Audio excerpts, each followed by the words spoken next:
gonna go to fucking federal prison. Federal fucking prison. The doctor is back in the office, and today we're going to be recapping UFC Fight Night, Gabriel Bonfim versus Randy Brown. Pretty solid card overall, a lot of finishes, was pretty fun card aside from a couple fights. And this fucking main event, which let's get into right now. Don't forget to like, comment, subscribe. Starting off with the main event of Gabriel Bonfim versus Randy Brown. Gabriel Bonfim finishes Randy Brown in the second round, was beating him up with those calf kicks and those low kicks. That front leg, that front leg was cooked, man. I mean, who does that to Randy Brown? Who does that to Randy Brown? No, it was honestly super disappointing as a Randy Brown guy, as a fellow New Yorker from Jamaica, Queens himself, Randy Brown. It hurt to see that. Originally, I was like, wow, Randy Brown, look how big he looks in here. But he was getting that lead leg chewed up. He was throwing a couple teeps to the body and front kicks to try and disrupt Gabriel Bonfim, but just couldn't get anything going. I was like, why don't you just throw some kicks off of your rear or your front leg to at least, counteract what Gabriel Bonfim is doing, or, shorten the distance and maybe just get a little wild and scrappy. And he really couldn't do that. I thought there were a couple times where he did land some nice shots in close, but he couldn't, there was nothing consistent. And I was like, well, he survived the first round, and I said to myself, well, Gabriel Bonfim, he needs to finish one of these first two rounds. So if he doesn't get in this second round, he's going to fucking lose. And he fucking got it. I'm also want to say something. $100,000 bounty is being dropped on Gabriel Bonfim's head. First of all, you had a pathetic performance against Wonder Boy. I just saw some fucking idiots on ESPN talk about, well, look how Gabriel Bonfim beat one of the best strikers we've ever seen. He struggled to finish. He didn't finish. He didn't even finish a 80-year-old Wonder Boy. He won by a split decision that many consider a robbery, where he held Wonder Boy up against the cage for an entire round. You were pathetic. You were getting touched up on the feet by an old Wonder Boy. And listen, Wonder Boy, he can still touch you up on the feet, don't get me wrong. Like, it's not impossible. He still can do it, especially if you're a shit can like Gabriel Bonfim. But, I don't fuck this guy, seriously. And then this Randy Brown thing. Listen, I'll say this. It was a good win. He gets him with that knee in the second round. That was beautiful. And some people might say controversial stoppage. Mark Smith jumped in too early. He was out. It's a main event, so maybe I would have let him go a little bit more, but he was getting finished regardless. But that's besides the point. This was a good win for Gabriel Bonfim, though. The bounty still stands. Don't get me wrong. $100,000 bounty for whoever beats him. He called out Colby Covington. How funny would that be if a guy that I personally don't like, and Colby Covington, came out here and fucking shut Gabriel Bonfim's lights out? That would be hilarious, wouldn't it? So, Gabriel Bonfim, you're on my shit list now. You're probably one of the only active UFC fighters who has a bounty on their head from me. I don't really know anybody else yet, but maybe we'll do a video. Guys who I'm putting a bounty on, tier list. I'll put that video out next week. But Gabriel Bonfim, $100,000 bounty to whoever beat him. So Colby Covington, if you beat him, $100,000 personally from me. And maybe it'll have to be paid out over 30 years. But I'll do it. I'll put a bounty on Gabriel Bonfim's head, and you can get your money. Randy Brown, that was pathetic. Didn't check a leg kick once. There were no takedowns. Honestly, I'll say this about Gabriel Bonfim. Impressive that he won this fight, and there was nothing in the grappling. Which I think, if you're a Gabriel Bonfim guy and pointing to this dude being a legit contender, you'll say, wow, he beat Randy Brown and didn't even have to use his best skill. You know what I mean? Which is reasonable, but I'm not going to be reasonable here. I fucking hate this guy. So fuck you, Gabriel Bonfim. You absolutely suck. Moving down to the co-main. This went about exactly how you thought it was going to go. Matt Schnell, you absolutely suck. Listen. I think Schnell actually lands a takedown, but then Morales, he reverses position. He's in side control, gets to, he's trying to get a Kimura, then gets in the crucifix in, and then, he had a nice transition where he lands this nasty guillotine on Matt Schnell, and fucking Matt Schnell, you're awful, bro. You just show up to work, go to the apex just to get brutally finished. Then you have Joseph Morales hitting a 6-7 celebration on you like an absolute bum. Credit to Joseph Morales. He was calling for a UFC event in Sacramento. Let's do it for Joseph Morales. He's got a nice inspirational story. He's had 2 nice finishes since coming back to the UFC. Matt Schnell, you suck, and you honestly should retire. I want to see you put your gloves down in the middle of the apex and never be seen again, because you got absolutely dominated by Joseph Morales, and then he literally hit 6-7 on you after you lost, which is absolutely comical. I saw Guru's like, let's put a bounty on Joseph Morales' head. That was so funny, and Matt Schnell absolutely sucks. So whatever. And this one hurt, because listen, I got the main event wrong, and I like Randy Brown, but I was so confident Muslim Salikhov was going to finish Uros Medic in the second round, and I said, Uros Medic, he moves around the octagon well, he has nice kicks, and he has power.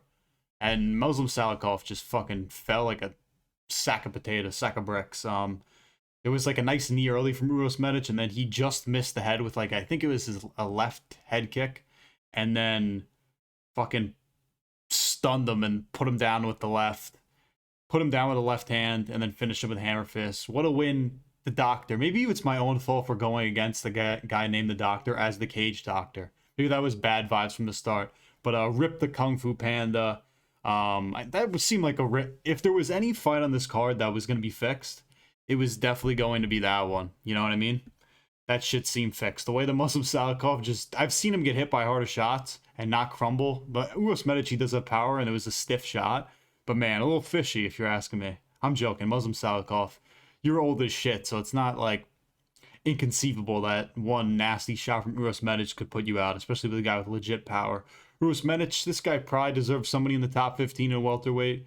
I don't know. There's so many. 10 through 15 is a bunch of shit cans. You know, you have Colby Covington, Gilbert Burns, D-Rod's in there, Jeff Neal, Mike Malott. I'm probably forgetting somebody else, but you know what I mean. It's a bunch of... It's a lot of guys who are definitely beatable, and he can fucking... Uros Medic can definitely be one of those guys, I think, in my opinion. So can and Gabriel Bonfim's also in there. So again, that's kind of my 10 through 15 of welterweight. There should be a lot of chairs moving around on that deck. But give Uros Medic a chance. I think he won. I think he got a performance bonus. I don't know. But good win for him. He looks solid. I think he got 50K. Give him a top 15 contender or opponent. Down the card we go to Chris Padilla versus... Jesus Christ, I'm going to die. Ishmael Bonfim. Bonfim, I thought he looked actually pretty solid within that first round where, you know, Chris Padilla, he's fighting with, you know, his guard really high. I mean, look how long skinny my forearms look. Keeping, you know, a really high guard. He's landing some nice 1-2s, or landing some nice 2s, had some nice front kicks. Padilla was also, he got him to the fence and was, he was landing some nice knees to the back of the thigh. He held him against the fence for pretty much that entire round, still landing those knees. And then I think Bonfim landed a takedown. But it was a close round overall. I think there were also some nice calf kicks from Chris Padilla in that round. But it was a close round. I had Padilla 10-9 in that. And then round 2, it's more the same. Spamming those calf kicks. Bonfim was landing a little bit cleaner here where he was breaking through Chris Padilla's guard. He was landing shots to the body. I was like, all right, here's some action for Ishmael Bonfim. And... Padilla, then he started to beat the calf. He continued to beat that calf up of Ishmael Bonfim. Then there was another nut shot. I think that was the second one of the fight. And it was on Chris Padilla. And then Ishmael Bonfim gets hurt with a knee. And that kind of seemed to change the course of the fight, in my opinion. Bonfim, he looked kind of gassed after that. Really didn't have that much left. He got the takedown stuffed. Then he's on the ground. He just completely gassed out. You have like standing ground and pound from Chris Padilla. Then he gets on the ground and is landing shots. And that's it. It was a gritty win. He broke Ishmael Bonfim fairly easily, in my opinion. It was kind of he just gave up Ishmael Bonfim. And the one thing I'll say about Chris Padilla, I think he is solid. And he definitely deserves, you know, he was saying he deserves a performance of the night bonus. I don't know if he got it. But, I wish when he kept his guard high, he wouldn't just shell up immediately when he's getting hit and maybe move a little bit more and then follow up with a combination, because he probably could have finished Bonfim a lot earlier. I honestly think that was one of the only reasons why this fight kind of continued a little bit longer than it should have. Padilla, I think he's just gritty. He can fight, man. It was a near even odds, I think, coming into this. But good win for Chris Padilla. Get his family out of a trailer. That's what I got to say for Chris Padilla. Yeah, nice win for Chris Padilla. Moving down the card we go to, listen, I said the winner of this fight in the last video, I would be glazing. I'm jumping on their bandwagon. Leroy Duncan finishes Marco Tulio in the in the second round by He hit that spinning back fist, then the left, and then he finished him with a right, I think. The first round was pretty fun. I honestly thought this fight should have been the co-main. There were nice low kicks coming from both guys. Then there was some hugging along the fence where Tulio landed a takedown. His face got busted open somewhere in there from an elbow, and that didn't really look great, but there was a lot of reversals along the cage. Then there was a lot of also spinning back kicks from Leroy Duncan. He's always hunting that highlight reel. And then he landed a nice takedown at the end of that round. And I was leaning Leroy Duncan in terms of scoring in that round simply because he cut open Marco Tulio. And I think Wonderboy tweeted something out. That was a great pace for a middleweight fight. CLD was really pushing a fast pace. Both these two dudes were moving really well from 185. CLD kind of gets cut in that second round with an overhand, and then he rocked Marco Tulio along the fence. Leroy Duncan couldn't even see out of his eye, I'm pretty sure. And they get back to the center of the octagon after that exchange along the fence, and a spinning back fist wobbles Marco Tulio, and then he hits him with a right, and he just died. CLD, he's nasty, bro. I mean, it's the year of the spinning elbows, but maybe it's just the year of the spinning attacks, because this shit's nasty. Him hunting highlight reel KOs just keeps working. Again, whoever won this fight, I was moving on to their bandwagon. Leroy Duncan, you are officially friends of the channel now. And Marco Tulio, listen, not a bad loss in terms of CLD is a legit fighter. He's pretty good in my opinion, but you got to get better, kid. Leroy Duncan kind of exposed you in this, but whatever. Leroy Duncan, he's probably at least borderline ranked or a ranked level opponent, so it's not a bad loss whatsoever. Moving on to the feature prelim fight of Amil versus Jamal Emmers. I got this fight right, baby. Although I think I said Jamal Emmers by second round knockout. It was a pretty fun fight. Like, Amil pushed a crazy pace in this fight there, and also I didn't even know Jamal Emmers, he must have had earrings because he had this tape on his ears. It kind of looked a little bit gay, but I thought it was overall pretty cool. Emmers was landing nice shots, I thought, early in that first round. But he also had a nice takedown in that first round where he shot from pretty far away but got the body lock on him. And then they kind of got back up to their feet. Amil, he was really continuing to push a nice pace. There was another takedown from Jamal Emmers. Jamal Emmers landed so many takedowns. What does it say? Yeah, 7 of 8 takedowns landed. He was shooting blasting double legs really throughout this fight. Amil kind of had a moment there towards the end of the first where he was really landing some nice shots in Jamal Emmers, and I was like, shit, maybe I made the wrong decision here, because Jamal Emmers, his body language really didn't look great. And I was like, wow, Amil, maybe I underrated how great of a blockhead this guy is. And there was another shot to the groin. I think it was Jamal Emmers, I don't even remember. And I was just like, take a point away. It was the second one. I thought Amil did a good job in this fight. He wasn't just following Jamal Emmers around the edge of the octagon. He was doing a nice job cutting him off and anticipating what Jamal Emmers was going to do. But Jamal Emmers, I think, blasted another double leg in that round and got a ton of control time and just tired Amil out. And that kind of continued it continued in the third round where he threw up an arm. There were a couple of arm triangles that he almost got in there in the third round, and he just gassed Amil out. Amil really had no shot. He got his ass kind of handed to him in terms of grappling, and I was surprised. I thought Jamal Emmers, this would be more of a stand-up fight. Credit to him, he really abused Amil in the grappling exchanges and really gassed him out. I mean, you can only push that kind of blockhead pace for so long, you know what I mean? Whatever, it was a pretty good fight, though. Moving down the card, we go to Ricky Simón versus Barcellos. A great matchup where there was some really... The theme of this matchup was slick boxing. There was really no wrestling whatsoever. If you look, 0 for 6 takedowns for Ricky Simón, 1 for 8 for Barcellos. They really neutralized each other's grappling very well. But the boxing in this was really fun to watch. There wasn't like a ton of, leg kicks thrown. Barcellos kind of mixed it up a little bit in terms of that way, but also I think Keith Peterson, he had a couple matches on this card. He didn't really allow a lot of nonsense. You know what I mean? There was not even some nonsense. All no nonsense. Keith Peterson, Dom Cruz, he didn't take a win today. And I thought when I saw Barcellos, I was like, man, I forgot this dude looks like he's fucking 80. But again, Barcellos, I thought early on was landing some really nice shots, and the thing I liked about how Barcellos fought this fight was he really did a nice job establishing the center of the octagon and forcing Simón to kind of move around the outside. And he was standing his base and really landing some nice shots on Ricky Simón. But Ricky Simón, credit to me, is a tough chin, even though Dana White proceeds to post a massive cut under this dude's chin after the fight. I think the only takedown landed was in that first round also.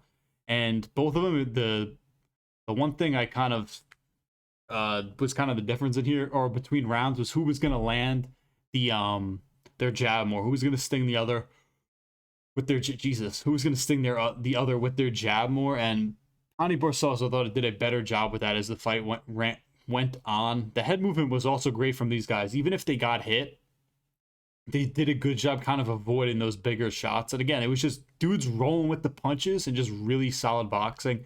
And credit to Hany Barcellos, he surprised me. Did a nice job taking the center of the octagon. Not that, he finished Ricky Simón or anything, or maybe exposed a ton of weaknesses in Simón's game, but he just did a nice job just being that guy, just being a crafty vet. That's what Hany Barcellos was today. He did a nice job. Simón really probably needed to empty the tank in that last round. He couldn't do it. And just really nice win for Hany Barcellos, who I like. I know I picked against him for this fight, and I got this prediction wrong, but I'm not mad about this. I like Hany Barcellos. The fact that Payne Talbot's getting Henry Cejudo when Hany Barcellos dominated Payne Talbot is embarrassing, but whatever. I get one of those guys that's going to help sell pay-per-views. Hany Barcellos, he's not going to do much. Moving down, most of these the women's fights in the prelims, and this is going to sound sexist, were just bad. Like, they were not exciting whatsoever. Calvacanti, she was just stinging this chick with calf kicks most of this fight. Handed some nice straights. I think she's a John Wood trainee too, so she is a good. Jacqueline Calvacanti is good. She landed some nice 1-2s kind of throughout the fight, and she won the fight by decision. Not much to say about this, but good win for my Portuguese sister, Jacqueline Calvacanti. My head hurts from this. Mayra Bueno Silva, not exactly the most impressive bantamweight on the block. I think at one point she was favored to win a title match or something, like dissolve the division. This fight was fun though. Josh Hokit versus Max Gimenis. I thought Hokit wouldn't come out here looking as light as he did on the feet, and Gimenis would give him some problems as being kind of a pretty solid Brazilian Jiu-Jitsu practitioner. But man, Josh Hokit looked so fast, dropped him like twice. The second time he put him out so badly. Even though Gimenis, he threw some nice calf kicks that definitely slowed down Josh Hokit. But man, fucking Josh Hokit has power. And really, it kind of shows how shit heavyweight is, because all you got to do is just throw some shots, and if you land somebody on the chin, they're going fucking down. But this guy's literally just a fat Chael Sonnen, fat Colby Covington. He literally had Chael Sonnen's exact flow for that entire post-fight interview, where he was saying, I don't even know what he was saying. He was like, I'm better than John Jones. I'm even better than Sean Holmes and Sean Combs. Sean Combs is a rapper? He had that whole routine that he probably practiced in the mirror the fight beforehand because he knew he was going to win. Then he calls out Walter Walker. Josh Hokit, let me tell you something. Your foot would be another foot in Walter Walker's collection. He would destroy your leg.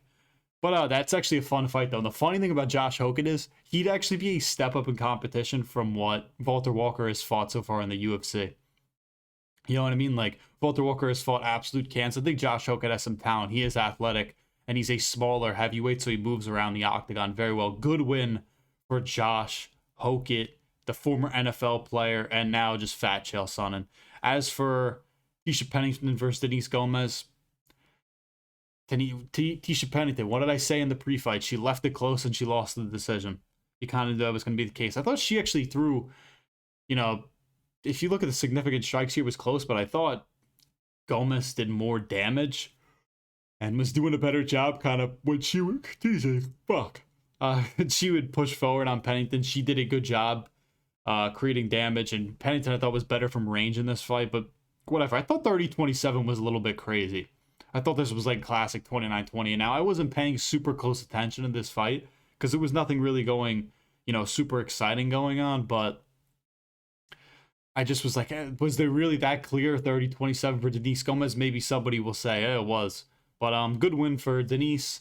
Younger, better, looks more like a dude. She also landed more takedowns in this fight, had a lot more control time. Good win for Denise Gomes. Moving down to, this was a fun fight. Miles Johns versus Daniel Marcos. These two dudes kissed and these guys headbutted each other in the face-off. I was fired up for this, but there was a lot of calf kicks from both guys. some nasty 1-2s from Daniel Marcos. Marcos was really hunting that knee up the middle, which I said he was going to get. Marcos landed some nice takedowns throughout this fight. He landed 3. He got a ton of control time early, and he continued to kind of land knees against the cage to the thigh and just break down Miles Johnson. That first round, it was 10-9. And then just give Daniel Marcos credit. He fought very smart in this fight in terms of how he was timing up his takedowns, how he was kind of controlling Miles Johnson on the ground. And Johns was landing some big rights early in that second round, and it did get a little bit scrappy. But then there was a really nice single leg from Daniel Marcos, and he was just, again, I know I just said it 20 seconds ago, but he was really timing his takedowns well. Not that it was like, wow, you're watching a master work, but you're like, man, this is a crafty vet. And Daniel Marcos, I don't know why he was so low on this card. He's probably going to be ranked very soon.